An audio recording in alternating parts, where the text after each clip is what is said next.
Assalamualaikum warahmatullahi wabarakatuh. Nama saya Agus Walida dengan NIM 0311019393. Saya dari jurusan Tadris Biologi semester 5. Di sini saya akan membuat video pembelajaran tentang mata kuliah ekologi tumbuhan, materi hubungan antara vegetasi dan faktor lingkungan, yaitu dalam artian hal ini yaitu cahaya dan suhu. Baiklah, langsung saja ke materi. Di sini saya akan menjelaskan yang pertama itu cahaya. Cahaya merupakan faktor lingkungan yang sangat penting sebagai sumber energi utama bagi ekosistem. Ada 3 aspek penting yang perlu dikaji dari faktor cahaya yang sangat erat kaitannya dengan sistem ekologi, yaitu yang pertama kualitas cahaya atau komposisi panjang gelombang, yang kedua itu intensitas cahaya atau kandungan energi dari cahaya, yang ketiga itu lamanya penyinaran seperti panjang hari ataupun jumlah jam cahaya yang bersinar setiap hari. Baiklah, langsung berikutnya yaitu tentang kualitas cahaya. Radiasi matahari merupakan gelombang elektromagnetik dengan berbagai panjang gelombang. Tidak semua gelombang-gelombang dapat menembus lapisan atas dari atmosfer untuk mencapai permukaan bumi. Umumnya, tumbuhan membutuhkan cahaya dengan panjang gelombang antara 390 sampai 760 nanometer. Klorofil yang berwarna hijau mengabsorpsi cahaya merah dan biru, merupakan bagian dari spektrum cahaya yang sangat erat, yang sangat bermanfaat bagi proses fotosintesis itu sendiri. Baiklah, di sini saya menampilkan suatu gambar yaitu tentang kualitas cahaya. Yang pertama itu ada cahaya yang berwarna ungu, biru, hijau, kuning, orange, dan merah. Pada warna-warna berikut itu adalah cahaya yang bermanfaat bagi tumbuhan. Lalu dari cahaya itu tadi dibagi menjadi 2 klorofil, yaitu klorofil A dan klorofil B. Pada klorofil A itu terjadi C6, C55, C72, O5, N4, Mg. Pada klorofil B itu C55, H70, O6, N4, dan Mg. Pada klorofil A ini mengabsorpsi terbesar yaitu 390 sampai 400 dan 650 sampai 700 mikronano. Lalu pada klorofil B yaitu absorpsi terbesar yaitu 400 sampai 450 dan 620 sampai 670 mikronano. Baiklah, selanjutnya pada ekosistem perairan, cahaya merah dan biru diserap oleh piktoplankton yang hidup di permukaan, sehingga cahaya hijau akan lewat atau dipresentasikan ke lapisan lebih bawah dan sangat sulit untuk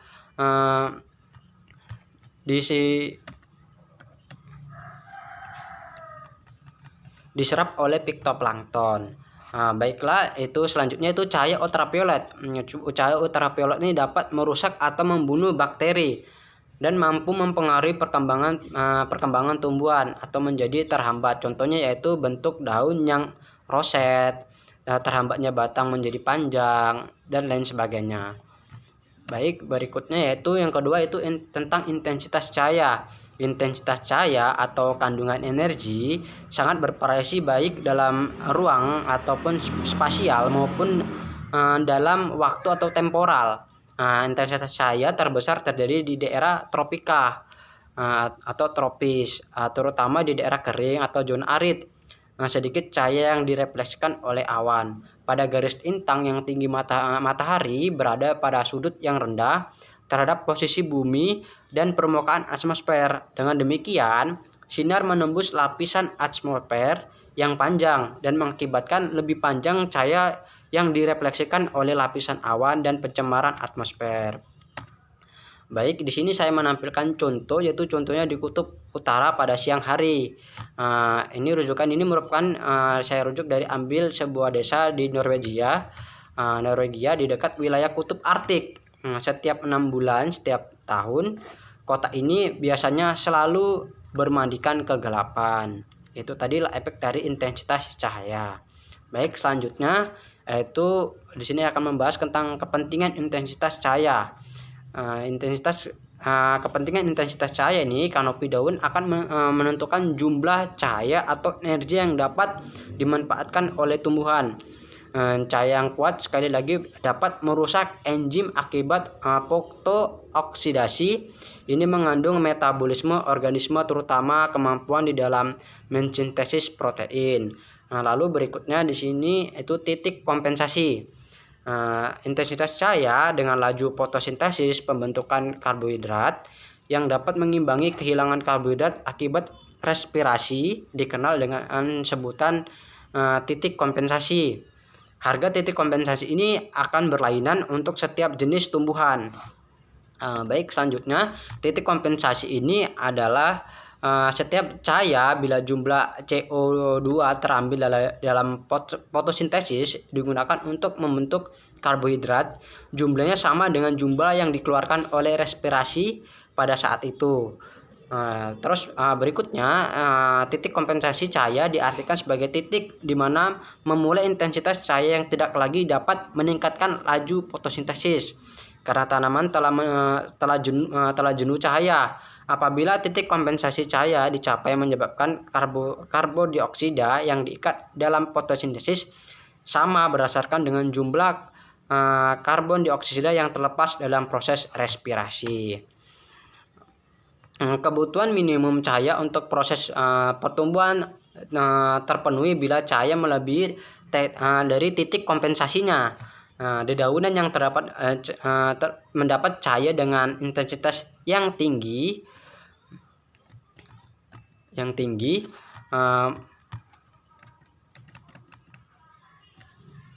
maka kloroplasnya berbentuk cakram atau tilakoid begitu. Jadi posisinya khas sehingga cahaya yang diterima hanya oleh dinding vertikalnya saja atau grana.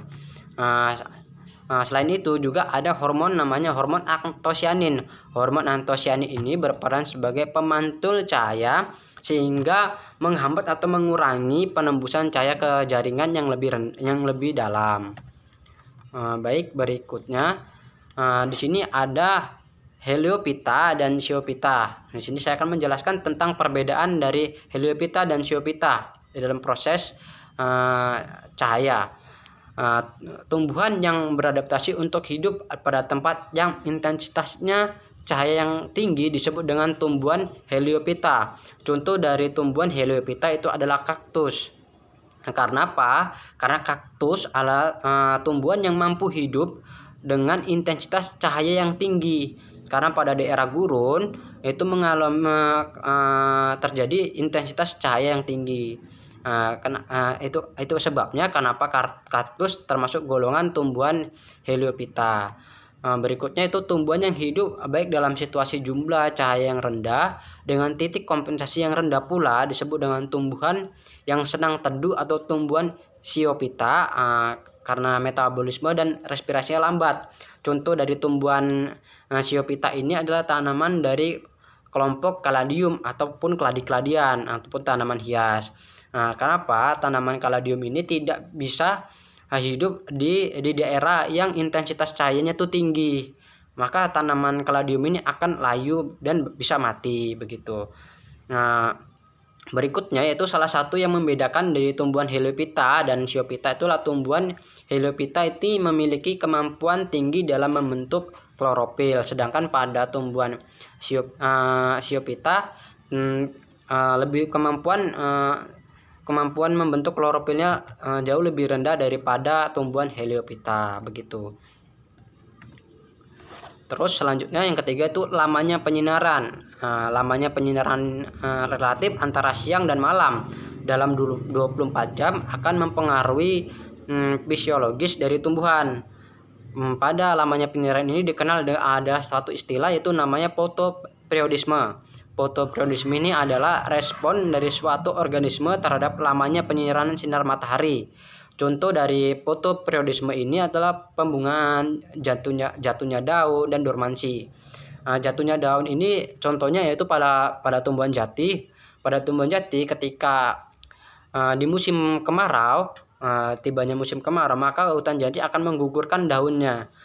Itulah salah satu ada suatu bentuk adaptasi penyesuaian diri terhadap lingkungan yang terjadi lamanya penyinaran itu tadi. Contoh lainnya itu adalah tumbuhan kapuk. Nah, tumbuhan kapuk begitu juga ketika memasuki pada musim kemarau, maka tumbuhan kapuk menggugurkan daunnya. Itu salah satu bentuk untuk mengurangi fotosintesis pada pada tumbuhan kapuk. Sedangkan dormansi ini adalah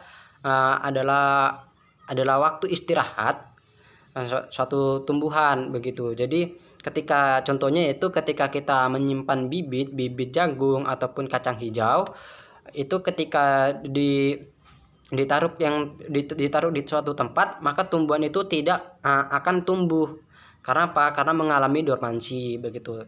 Selanjutnya itu di daerah khatulistiwa, lamanya siang hari atau fotoperiodisme ini akan konstan sepanjang tahun sekitar 12 jam. Di daerah temperat atau bermusim, panjang hari lebih dari 12 jam pada musim panas, tetapi akan kurang dari 12 jam pada musim dingin. Baik, selanjutnya apabila tumbuhan hidup pada kondisi fotoperiodisme yang tidak optimal, maka tumbuhannya akan bergeser ke pertumbuhan vegetatif. Sedangkan di daerah khatulistiwa, tingkah laku tumbuhan sehubung dengan fotoperiodisme ini tidaklah menunjukkan adanya pengaruh yang mencolok. Tumbuhan akan tetap aktif dan berbunga sepanjang tahun asalkan faktor-faktor lainnya, dalam hal ini itu suhu, air, dan nutrisi tidak merupakan sebagai faktor pembatas dari tumbuhan. Selanjutnya yaitu saya akan menjelaskan tentang berdasarkan respon terhadap periode siang dan malam. Dalam proses fotoperiodisme tadi, itu tumbuhan berbunga menjadi 3 kelompok. Di sini ada 3, yaitu yang pertama tumbuhan tumbuhan hari panjang atau long day plant, itu tumbuhan yang memerlukan lamanya siang hari lebih dari 12 jam untuk terjadinya proses pembungaan, seperti tanamannya itu gandum, bayam, dan lain-lain. Yang kedua itu tumbuhan hari pendek atau short day plant, itu tumbuhan yang memerlukan lamanya siang lebih pendek dari 12 jam untuk terjadinya proses pembungaan. Contoh tanamannya itu tanaman stroberi, bunga krisan, dan lain-lain. Yang ketiga itu tumbuhan berhari netral atau day neutral plant, yaitu tumbuhan yang tidak memerlukan periode panjang hari tertentu untuk proses pembungaannya. Misalnya itu tanamannya adalah tomat, bunga matahari, mawar, dan lain-lain. Berikutnya yaitu di sini ada efek yang ditimbulkan dari cahaya. Efek yang ditimbulkan dari cahaya itu ada 2. Yang saya buat di sini dalam PPT saya itu ada fototermal dan fotokimia. Fototermal ini adalah kenaikan suhu. Kenapa efek dari cahaya ini adalah salah satunya menyebabkan kenaikan suhu atau fototermal? Contohnya kita ambil di daerah gurun. Di daerah gurun dengan efek cahaya ataupun intensitas cahaya yang tinggi, maka suhu di daerah gurun maka akan lebih tinggi daripada suhu-suhu yang beriklim tropis dan lain-lain begitu. Jadi intensitas atau lamanya penyinaran matahari ini itu menyebabkan suhu pada suatu ekosistem ataupun daerah akan mengalami kenaikan suhu. Itu akibat dari efek cahaya. Terus berikutnya itu efek dari cahaya lainnya itu fotokimia. Fotokimia ini adalah reaksi kimia perubahan gen. Begitu. Jadi ketika suatu tumbuhan terkenai atau mendapatkan efek cahaya yang berlebihan ataupun over terhadap suatu cahaya, maka tumbuhan itu akan mengalami perubahan gen ataupun gennya rusak begitu. Saya ambil contoh ketika suatu jaringan tubuh manusia dikenai oleh sinar ultraviolet, maka jaringan tubuh manusia itu akan rusak. Begitu juga dengan gennya. Begitu. Jadi contoh kasusnya itu ketika kita bermain laser yang biasa dimainkan oleh anak-anak, itu ketika laser itu dikenai ke organ mata dengan waktu yang lama, maka organ mata itu akan mengalami kerusakan. bahkan bisa mengakibatkan buta sementara, bahkan yang lebih parah bisa menyebabkan buta permanen. Itu adalah efek dari cahaya yang ditimbulkan begitu. Selanjutnya, di sini saya akan menjelaskan yang kedua tentang suhu. Suhu berperan langsung pada fungsi tumbuhan, yaitu mengontrol laju proses kimia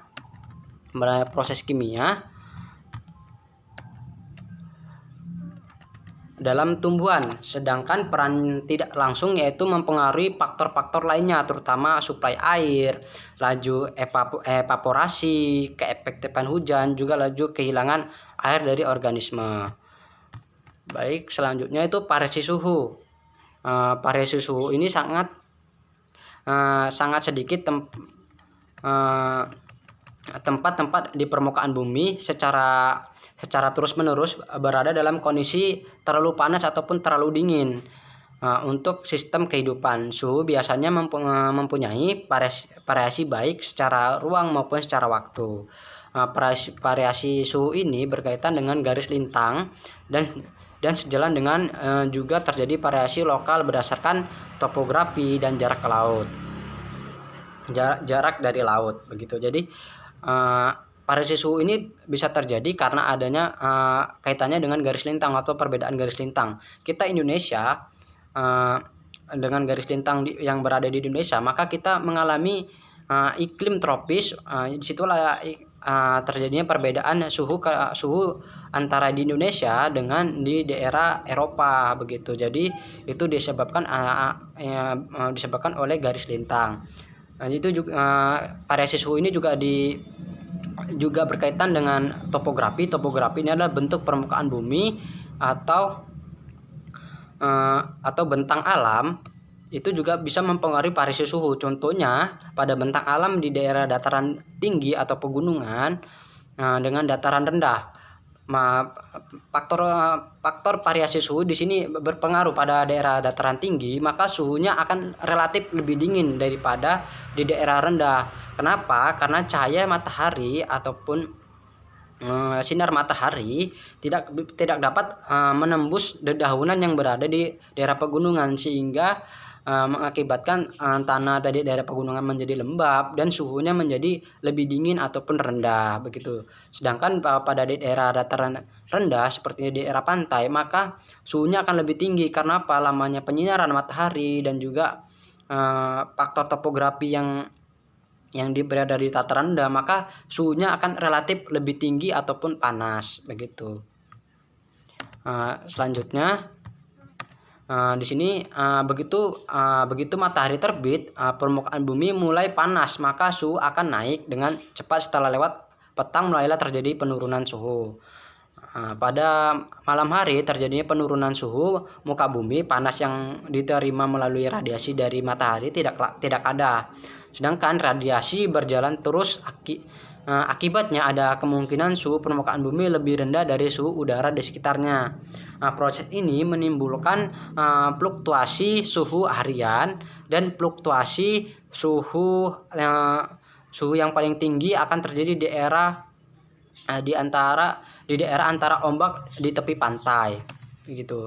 Di sini saya menampilkan tentang keseimbangan energi siang dan malam pada suatu permukaan yang ditumbuhi vegetasi. Pada siang hari yaitu kompensasi keluar, terus hilangnya sebagai gelombang panjang itu keluar, sedangkan gelombang panjang yang datang itu masuk, gelombang pendek yang datang itu masuk, dan terjadinya refleksi dan evaporasi. Sedangkan pada malam hari yaitu konveksi masuk, gelombang panjang yang datang masuk, dan terjadinya kondensasi dan gelombang panjang yang hilang. Baik, berikutnya itu berbagai penyebab terjadinya variasi suhu. Di situ yang pertama ada komposisi dan warna tanah. Makin terang warna tanah, makin banyak panas yang dipantulkan, maka warna tanah makin banyak panas yang diserap. Yang kedua yaitu kegemburan dan kadar air tanah. Tanah yang gembur lebih cepat memberikan respon pada pancaran tanah daripada tanah yang padat, terutama erat kaitannya dengan penembusan dan kadar air tanah. Makin basah tanah, makin lambat suhu berubah. Baik, selanjutnya kerimbunan tumbuhan. Sudah saya tadi bahas ya, pada daerah pegunungan yang tumbuhannya lebat, itu pada malam hari panas yang dipancarkan kembali oleh tanah akan bertahan oleh lapisan kanopi. Dengan demikian fluktuasi suhu dalam hutan sering jauh lebih rendah dibandingkan dengan fluktuasi di tempat terbuka atau tidak bervegetasi. Yang selanjutnya itu iklim dan mikro perkotaan.